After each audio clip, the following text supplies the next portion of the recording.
সমুদ্র মন্থন। আমরা সবাই জানি এ কিভাবে হয়েছিল। এই মন্থন থেকে কি কি পাওয়া গেছিল?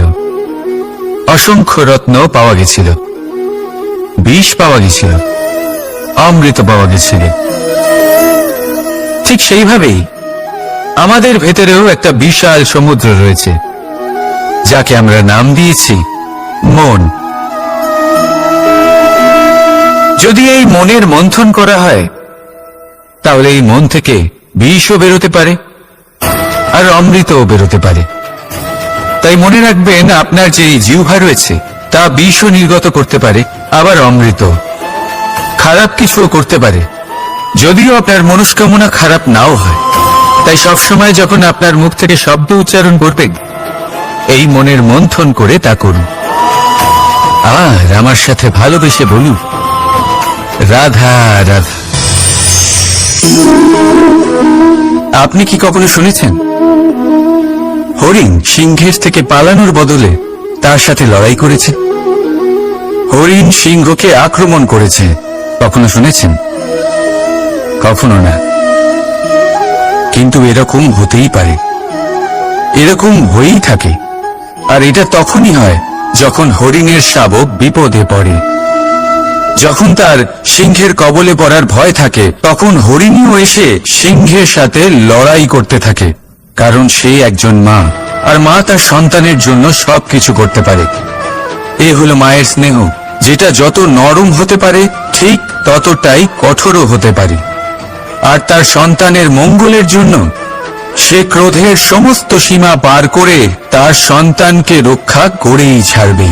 আর সেই জন্যই তো মাকে সন্তানের জীবনে সব থেকে বড় ঢাল বলা হয়।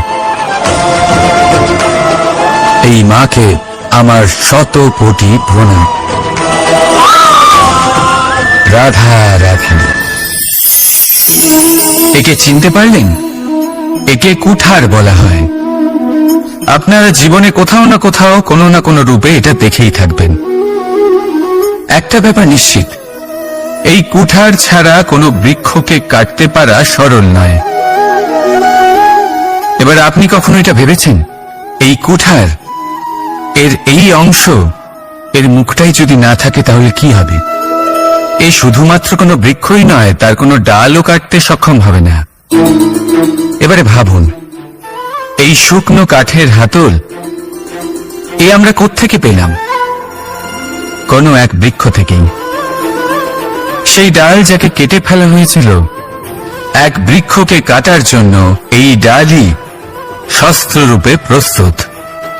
আমাদের জীবনে আমাদের প্রিয়জন, আমাদের আপনজন যখন সময় কখনো কখনো তাদের সঙ্গ না দেয়, যদি তারা দৈন্য দশায় থাকেন, তাহলে তাদের সঙ্গ কখনো ছাড়বেন। ওনাদের প্রয়োজন শুধুমাত্র মনোবল। তা তাদের দিন। তাদের সাহায্য করা আপনার কর্তব্য। হয়তো তাদের সাথে থেকে আপনার কোনো লাভ হবে না, কিন্তু তাদের দূরে থাকাতে আপনার ক্ষতি অবশ্যই হতে পারে। সর্বদা সাহায্য করুন। সঠিক সময় আসলে তা আপনার সহায়ক অবশ্যই হবে। রাধা রাধা। সংসারে এমন একটা ভ্রান্ত ধারণা রয়েছে যে সবকিছু ভাগ্যের দ্বারা পাওয়া যায়। কিন্তু ভাগ্য, প্রারব্ধ এ তো সকলের জন্যই সমান হয়। এটা তো ব্যক্তির উপরে নির্ভরশীল হয়, তার আকাঙ্ক্ষার উপরে নির্ভরশীল হয়, বাসনার উপরে নির্ভরশীল হয়, স্বভাবের উপরে নির্ভরশীল হয় যে উনি সেটা নিয়ে কি করেন। দেখুন, এই প্রসাদ কিন্তু সকলকেই দেওয়া হয়, কিন্তু তা গ্রহণ করবেন কিভাবে সেটা ব্যক্তির উপরে নির্ভর করে। আপনাকে এক উদাহরণ দিই। যেমন ধরুন, দুজন মানুষকে আমি একটা করে মাটির ডেলা দিলাম, সেটা নিয়ে তারা কি করবেন? একজন মানুষ তার ছোট ছোট ডেলা বানাবেন আর পথযাত্রীদের ওপরে ছুঁড়ে মারবেন, হাসি ঠাট্টা করবেন, তাদের বস্ত্র নোংরা করে দেবেন, সেটাতেই উনি আনন্দ পাবেন। অন্যদিকে দ্বিতীয় ব্যক্তি সেই মাটির ডেলা দিয়েই নিজের জন্য একটা কুঁড়ে ঘর বানাবেন। সেই কুঁড়ে ঘর যা রোদেতে, বৃষ্টিতে, ঝড়ে তাকে সুরক্ষিত রাখবে। অনুভূতি। এই অনুভূতি বদলাতে শিখুন। এই অনুভূতি অত্যন্ত গুরুত্বপূর্ণ। ভালোবাসাতেও এই অনুভূতি হলো অত্যন্ত গুরুত্বপূর্ণ। ভালোবাসা সে বন্ধুর সাথে হোক, মা বাবার সাথে হোক, ভাই বোনের সাথে হোক, স্ত্রীর সাথে হোক, যে কারোর সাথে হোক, মনে রাখবেন এই হলো সেই অনুভূতি যা আপনার ভাগ্য নির্ধারণ করে থাকে। তাহলে আসুন আমার সাথে প্রেমের অনুভূতি নিয়ে বলুন, রাধা রাধা। মানুষের কত রকম অনুভূতি হয়, কিন্তু সে সেটাই করে যেটা সে আজ অবধি করে এসেছে, আর এটাই তার সব থেকে বড় ভুল। আপনাকে যদি উদাহরণ দিই, তাহলে একটা গোয়ালা যে ছোটবেলা থেকে একটাই কাজ করেছে, গরুকে চড়িয়েছে, দুধ বের করেছে, সে সারা জীবন সেটাই পাবে, শুধু দুধ। কিন্তু ভেবে দেখুন, যখন এই দুধ কোনো ময়রার কাছে যায়, তখন সে সেটা দিয়ে মালপোয়া বানায়, মাখন বানায়, বিভিন্ন রকমের সুস্বাদু মিষ্টি বানায়, ঘি বানায়। সে বড় কিছু করে, তার বদলে সে বড় কিছু পায়। তাই মনে রাখবেন, যদি আপনি সেটা করেন যেটা আপনি সব সময় করে এসেছেন, তাহলে আপনি সেটাই পাবেন যা আপনি আজ পর্যন্ত পেয়ে এসেছেন। নতুন কিছু করার চেষ্টা করুন, আলাদা কিছু করার চেষ্টা করুন, নিজেকে বদলানোর চেষ্টা করুন, নিজেকে প্রস্তুত করুন, নতুন কিছু করুন। তাই মনে রাখবেন, যদি আপনি এমন কিছু করেন যা এর আগে কেউ কখনো করেনি, তাহলে আপনি এমন কিছু পাবেন যা এর আগে কেউ কখনো পায়নি। তাই নতুন উপায়, নতুন চেষ্টার দ্বারা নতুন কর্মের পালন করুন, নতুন চিন্তা নিজের ভেতরে জাগ্রত করুন, কারণ এই চিন্তাই সত্য হয়ে আপনার জীবনে আসবে। রাধা রাধা। ভগবান প্রত্যেক কঠিন পরিস্থিতিতে এই নামই আছে যা আমাদের উপায় দিয়ে থাকে।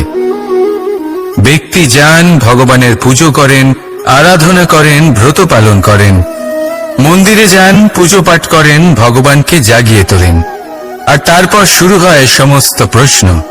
হে ভগবান, আমার সাথে এরকম কেন হচ্ছে? কেন আমারই জীবনে এত দুঃখ আছে? আমি কিভাবে এর সম্মুখীন হব? আমাকে কেন এত কষ্ট ভোগ করতে হচ্ছে? হে ভগবান, আমি কি করব? আমাকে সাহায্য করুন, কোনো রাস্তা দেখান।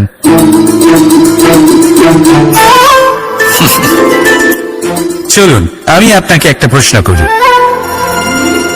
মন্দিরে যাওয়ার চেষ্টা করার আগে আপনি কি জীবনে ততটা চেষ্টা করেছেন যতটা সেই সমস্যাকে দূর করার জন্য দরকার ছিল? দ্বিতীয় প্রশ্ন, ভগবানকে জাগানোর পূর্বে আপনি কি নিজেকে জাগিয়ে তুলেছেন? আপনি কি আলস্য ত্যাগ করেছেন?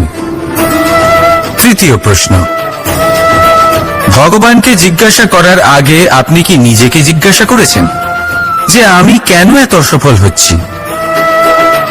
যদি না করে থাকেন, তাহলে সবার আগে এটা করুন।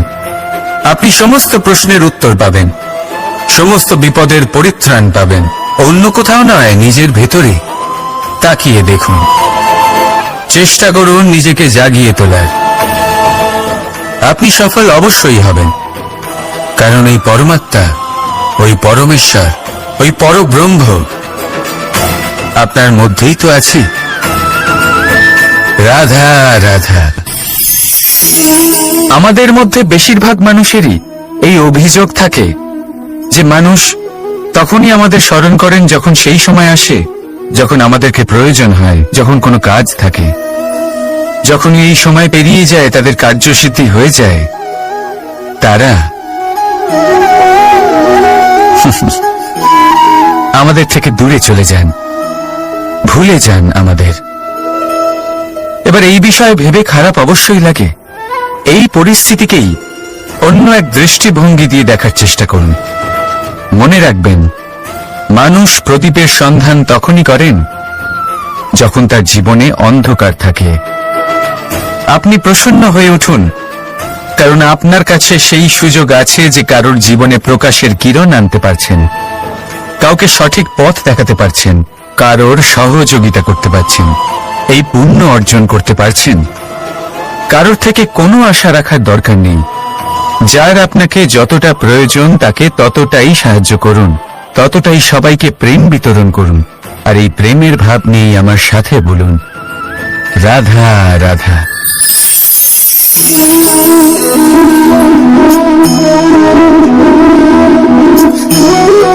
এই শুকনো পাতা দেখতে পাচ্ছেন? এটা কখনো গাছের ডালে ছিল, সবুজ তরতাজা, বৃক্ষকে পুষ্টি দান করত। কিন্তু যেই এটা শুকিয়ে গেল, যেই ও পুষ্টি সরবরাহ করা বন্ধ করে দিল, ওকে ফেলে দেওয়া হলো। এবার আপনি বলবেন, এটাই তো হলো সত্যি, এটাই তো হলো সংসারের তিক্ত সত্যি। এই সংসার ততক্ষণ পর্যন্তই আপনাকে নিজের সাথে রাখবে যতক্ষণ আপনি নিজেকে উপযুক্ত বানিয়ে রাখতে পারবেন। আমি এটা বলবো না যে এটা হলো মিথ্যে, কিন্তু এটা অবশ্যই বলবো যে এটা সম্পূর্ণ সত্যি নয়। সম্পূর্ণ সত্যি হলো এটাই যে যদি আপনি চান তাহলে চিরকালের জন্য সংসারকে পুষ্টি দান করতে পারেন, আর চিরকালের জন্য সংসার আপনাকে নিজের সঙ্গে রাখতে পারে। কিভাবে? এই শুকনো পাতার উদাহরণই আপনাকে দিচ্ছি। এই শুকনো পাতা প্রথমে টুকরো হবে, তারপরে বৃষ্টির জলের সাথে গলে যাবে, তারপর সার হবে, তারপর সেই বৃক্ষের গোড়াতেই সমাহিত হবে, একটা নতুন অঙ্কুরকে একটা নতুন জীবন দেবে। তাহলে আপনি ভাবুন, আপনি নিজের জীবনের সাথে কি করতে চান? যদি কখনো আপনি পড়ে যান, অসফল হয়ে থাকেন, তাহলে আপনি কি এই উৎসাহ হারিয়ে ফেলবেন, নাকি আবার উঠে দাঁড়াবেন আর আবার এক নতুন সংসারের রচনা করবেন? সিদ্ধান্ত আপনার। রাধা রাধা। সকলে বলেন এবং আমিও বলি যে মানুষ যেমন সঙ্গে মেলামেশা করেন সেরকমই তার স্বভাব হয়ে যায়। এ হলো সত্য, কিন্তু এটা হলো অর্ধ সত্য। হ্যাঁ, বৃষ্টির ফোঁটা যখন সাপের মুখে যায় তখন তা বিষে পরিণত হয়, তাই যখন ঝিনুকের মধ্যে যায় তখন তা মুক্ততে পরিণত হয়। কিন্তু কোন ব্যক্তির স্বভাব, এ হলো অত্যন্ত গুরুত্বপূর্ণ। কোন এক ফুলের কথা ভাবুন, সেই ফুলের সাথে জড়িত সেই কাঁটাগুলোর কথা ভাবুন। সহস্র বছর ধরে সেই কাঁটা ফুলের সাথেই লেগে রয়েছে, কিন্তু আজও সেই বিধিই যায়, সেই যন্ত্রণাই দেয়, সুবাস ছড়ায় না। কেন? কারণ বিধে যাওয়া কাঁটার স্বভাব হয়। এটা বোঝেনি। সর্বপ্রথম নিজের মনের ভাবকে বদলাতে শিখুন, তারপরই আপনার সঙ্গের প্রভাব পাল্টাতে পারে। আর যদি আপনি এরকম করেন তাহলে আপনার জগৎ প্রশান্তিতে ভরে যাবে। তাহলে আসুন আমার সাথে ভালোবেসে বলুন, রাধা রাধা। প্রতিজ্ঞা ছোট একটা শব্দ, কিন্তু এর মধ্যে শক্তি অনেক থাকে। যে ব্যক্তি প্রতিজ্ঞা পালন করেন তাতে অটল থাকেন, সংসার তাকে সম্মান করে। আর যে ব্যক্তি এটা করতে পারেন না তিনি বদনামের ভাগীদার হয়ে যান। এবার এটা আমরা সবাই জানি, কিন্তু দেখুন, এই প্রতিজ্ঞার পালন কি যে কোনো পরিস্থিতিতে সে যাই হোক না কেন করা উচিত? অর্থাৎ সংসার এদিক থেকে ওদিক হয়ে যাক, কিন্তু আমি আমার প্রতিজ্ঞায় অটল থাকব, এটা কি উচিত? এবার এটা আমরা বুঝবো একটা উদাহরণের দ্বারা। ধরুন আপনি আজ একটা প্রতিজ্ঞা নিলেন, বনের একটা সিংহকে আপনি রক্ষা করবেন। এ তো খুব ভালো কথা যে আপনি কারোর প্রাণ রক্ষা করবেন। আপনি শিকারীর হাত থেকে ওকে রক্ষা করবেন, ওকে বিপদের হাত থেকে রক্ষা করবেন। এতে প্রকৃতির ভারসাম্য বজায় থাকবে। কিন্তু যদি এই সিংহ নির্দোষদের উপর আক্রমণ করে, তখনও কি এর প্রাণ রক্ষা করা উচিত হবে? তখনও কি নিজের প্রতিজ্ঞায় অটল থাকা উচিত হবে? না, কারণ তখন এটা পাপে পরিণত হবে। কোন রকম প্রতিজ্ঞা, কোন রকম প্রতিশ্রুতি যদি এই প্রকৃতির ধ্বংসতে সহায়ক হয়, যদি ভারসাম্য নষ্ট হয়, তাকে ওখানেই ভেঙে দেওয়া উচিত। আর এটা আপনাকে শিখতেই হবে, সময়ের সাথে আপনাকে বদলাতে হবেই। কারণ যিনি সময়ের সাথে বদলান না, সেই প্রকৃতি তার ব্যক্তিত্ব বদলে দেন। মনে রাখবেন, সেটাই হলো প্রতিজ্ঞা, সেটাই হলো প্রতিশ্রুতি যা এই সংসারের মঙ্গল করে। নয়তো সেটা হলো পাপ, যে পাপের শাস্তি প্রকৃতি আপনাকে অবশ্যই দেবে। তাহলে আসুন আমার সাথে বলুন, বন্দে ধর্মা বন্দে কর্মা, রাধা রাধা। যথা রাজা তথা প্রজা, যথা বীজ তথা বৃক্ষ, যথা ভূমি তথা অঙ্কুর। কি সুন্দর শব্দ এগুলি, আর যতটাই সুন্দর ততটাই গভীর হলো তার অর্থ। যেমন রাজা হবেন প্রজা তেমনই হবেন, যেমন ভূমি হবে অঙ্কুরও তেমনই হবে। কখনো গভীরে গিয়ে এই কথার অর্থ বোঝার চেষ্টা করেছেন আপনি? রাজা এই শব্দের মূল হল রজ। রজ কথার অর্থ হলো মাটি, অর্থাৎ রাজা হলেন তিনি যিনি মাটির সাথে যুক্ত। রাজা হলেন তিনি যিনি প্রজাদের সম্মান করবেন, তাদের যত্ন নেবেন, তাদের চোখে জল দেখলেই চিন্তিত হয়ে উঠবেন, তাদের অস্ত্র মোছার জন্য সমস্ত সম্ভাব্য চেষ্টা করবেন, তাদের সুখী রাখার জন্য সমস্ত চেষ্টা করবেন। রাজা এরকম হয়। এবার এই সমস্ত গুণ যদি একজন রাজার মধ্যে না থাকে, তাহলে প্রজার মধ্যে অসন্তোষ দেখা যায়, আর এই অসন্তোষ বিদ্রোহের রূপ নেয়, আর এই বিদ্রোহ যে কোনো রূপেই হলো বিনাশকারী। তাহলে রাজার উচিত প্রজাদের রক্ষা করা, এবং প্রজাদেরও উচিত রাজার প্রতি বিশ্বাস রাখা, তার অনুকরণ করা। এই দুজন যখন এক হবেন, তখনই শাসন স্থির হবে, তখনই এই দেশ নিয়ন্ত্রণে থাকবে। যদি দুজনের মধ্যে কোনো একজন নিয়ন্ত্রণ হারান, তখন মহা বিনাশ অবশ্যই হবে।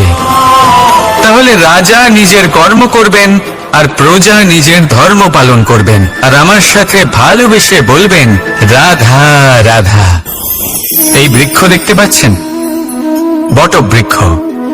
এই সংসারের সব থেকে বড় বৃক্ষের মধ্যে অন্যতম। কি না করে এই বৃক্ষ, অনেক বছর ধরে বেঁচে থাকে এই বৃক্ষ। এই বৃক্ষ সর্বদাই বাড়তে থাকে। কত পশু পাখিদের এই বৃক্ষ আশ্রয় প্রদান করে।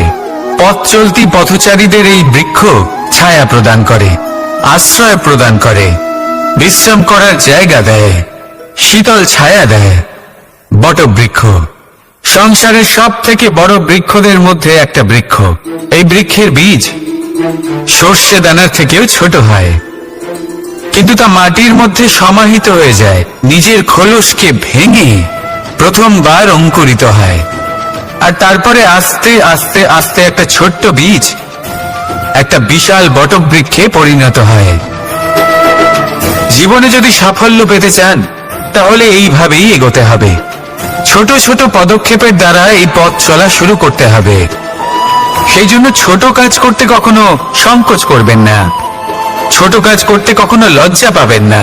যদি এই ছোট ছোট কাজ পূর্ণ নিষ্ঠা দিয়ে, পূর্ণ মনোযোগ দিয়ে, সততার সাথে করতে পারেন, তাহলে এই ছোট কাজের আকার বাড়তে থাকবে।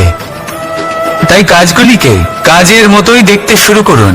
ছোট কাজ বা বড় কাজ এরকম ভাববেন না। তাহলে কর্ম করতে থাকুন। জীবনে আপনার অস্তিত্ব বটবৃক্ষের থেকেও বড় করে তুলুন।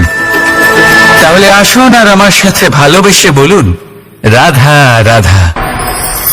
কর্ম এবং ফল। মানুষের স্বভাব হলো এটাই যে তিনি নিজের প্রত্যেক পরিশ্রমের প্রতিফল প্রার্থনা করেন। বেশিরভাগ সময় এই ফলাফলের চিন্তা করতে করতে, কল্পনা করতে করতে উনি কর্ম করতে থাকেন, যে আমি এই কাজটা করলে এই ফল পাবো। সেই সব কল্পনা করতে থাকেন যা না তার হাতে আছে, না আছে অধিকার, আর না আছে নিয়ন্ত্রণ। উনি শুধু নিজের কর্ম করতে পারেন। উনি কি ফল পাবেন তা তার হাতে কখনোই নেই। তাই আপনিও শুধুমাত্র কর্ম করতে থাকুন, ফলের চিন্তা করবেন না। মনে রাখবেন, শিকড় এবং শাখা যেভাবে একে অপরের সাথে জড়িয়ে, সেইভাবেই একে অপরের সাথে জড়িয়ে কর্ম এবং ফল। যেরকম কর্ম আপনি করবেন, সেরকম ফল আপনি অবশ্যই পাবেন। তাই এই ফলের আশায় কর্মের সময় কখনোই নষ্ট করবেন না, কারণ যে ব্যক্তি সময় নষ্ট করেন, সময় সেই ব্যক্তিকে অবশ্যই নষ্ট করে দেয়। কর্ম করুন নিঃস্বার্থভাবে, ফলের চিন্তা করবেন না, আর আমার সাথে ভালোবেসে বলুন রাধা রাধা। বরদান অত্যন্ত বিচিত্র এক বিষয়, কিন্তু দেখতে গেলে এই বরদান কি না করতে পারে। এক দরিদ্রকে রাজা বানিয়ে দিতে পারে, একজন দুর্বলকে এই সংসারের সব থেকে শক্তিশালী ব্যক্তি বানিয়ে দিতে পারে। কিন্তু আমরা ভুলে যাই এক অত্যন্ত গুরুত্বপূর্ণ কথা, বরদান এই শব্দের শেষে দান লুকিয়ে রয়েছে। এই দান কথাটা অত্যন্ত গুরুত্বপূর্ণ। আমাদের মনে রাখা উচিত এই বরদান আমরা দানে পেয়েছি, আর তাই তার সম্মান করা উচিত, কখনোই অহংকার করা নয়। আর যে ব্যক্তি বরদান পেয়ে অহংকার করেন তার যা ক্ষতি হয় তা হলো এই বরদান তার থেকে কেড়ে নেওয়া হয়। বর অর্থাৎ শ্রেষ্ঠ, অর্থাৎ বরদানের অর্থ হলো একটা শ্রেষ্ঠ দান, এবং তার ব্যবহার যদি আপনি কারোর ক্ষতি করার জন্য করেন তাহলে ক্ষতি শুধুই আপনার হবে। তাহলে এই বরদানের সম্মান করুন, উচিত পথে চলুন, আর উচিত উদ্দেশ্য নিয়ে এর ব্যবহার করুন, সবকিছু ভালোই হবে। তাহলে আসুন আর আমার সাথে ভালোবেসে বলুন, রাধা রাধা। মৌনতা। দেখতে গেলে সংসারের সব থেকে শক্তিশালী অস্ত্র হলো এই মৌনতা। আর দেখতে গেলে আমাদের এই অস্ত্রই কখনো কখনো আমাদেরই উপর আক্রমণ করে বসে। কিভাবে? অনেক সময় আমরা আপনদের দেখে, তাদের অনুচিত কার্যকলাপ দেখে, অনুচিত কথা শুনে চুপ করে থাকি, ভেবে নিয়ে আমরা যেন কোনোভাবে তাদের আঘাত না করে ফেলি, দুঃখ না দিই, ক্রুদ্ধ না করে ফেলি, ভেবে নিয়ে সমস্যা এড়িয়ে যাবে। কিন্তু এইখানেই আরম্ভ হয় সব থেকে বড় সমস্যা। আমরা কিছুই বলি না এটা ভেবে উনি আমার আপনজন, আর সেই ব্যক্তি ভাবেন যে কিছুই বলেন না সেই আমার আপনজন। যদি আপনি সত্যি কাউকে আপনজন মনে করেন তাহলে তাকে বাধা দিতে শিখুন, তার অনুচিত কাজে, তার অনুচিত কথায় তাকে বাধা দিতে শিখুন। তক্ষুনি ওনাকে বোঝান যে উনি কি ভুল করছেন, ওনাকে বোঝান, ওনাকে সঠিক পথ দেখান, সেই পথে ওনাকে চালিত করুন। এটাই হলো আপন ভাবা। আর তার জন্য মৌন থাকা নয়, দরকার গর্জন করা। অনেক সময় অনুচিত কর্মের পথে চলতে গিয়ে কিছু মানুষ এমন ঘুমিয়ে পড়েন যে ওনাদের জাগানোর জন্য মধুর সঙ্গীত নয়, রৌদ্র হুঙ্কারের প্রয়োজন হয়ে থাকে। তাই আপনজনদের জাগান, শ্রেষ্ঠ কর্মের পথে ওনাদের চালিত করুন, আর আমার সাথে ভালোবেসে বলুন, রাধা রাধা। মায়ের আরো দুটো মহান গুণ, সাহস আর সম্বল। সাহস এটা যে সে তার সন্তানের জন্য সব কিছু করতে পারে, আর সম্বল যে সে তার সন্তানকে কখনো ভেঙে পড়তে দেবে না। একবার ভেবে দেখুন, যখনই আপনি আহত হন চিৎকারের আগে মায়ের নাম কেন আসে? ভেবে দেখুন, যখন আপনার শক্তির প্রয়োজন পড়ে, সাহসের প্রয়োজন পড়ে, সামনের পথ আপনি দেখতে পাচ্ছেন যা অত্যন্ত কঠিন মনে হচ্ছে, তখন মুখ থেকে মায়ের নামই কেন বেরোয়? কারণ মা আমাদের সাহস যোগায়, মাই আমাদের ভরসাও যোগায়। মা জানেন কি করে আমাদের আঙুল ধরে আমাদের হাঁটতে শেখাতে হবে। মা এটাও জানে যে কিভাবে কান ধরে আমাদের সঠিক পথে নিয়ে আসতে হবে। এই রকম সাহসী মায়েদের আমার শত কোটি প্রণাম। রাধা রাধা। বসন্ত ঋতু এলেই বন্দি পাওয়া যায়। কেন হয় এরকম? কখনো ভেবেছেন? কারণ কোকিল নিজের ভাষা বলে, আর টিয়া বলে অন্যের শেখানো বলি। যারা নিজের ভাবনায় দৃঢ় থাকেন, নিজের আত্মার কথা শোনেন, সেটাই করেন আর সেটাই বলেন, তারা এই সংসারে স্বাধীন থাকেন। আর যারা অন্যের বুলি বলে, আত্মমন্থন না করে, তারা বন্দী হয়ে থাকেন, কখনো খাঁচায় আর কখনো ধারণায়। তাহলে কি হতে চান আপনি? কোকিল নাকি টিয়া? নির্ণয় আপনার।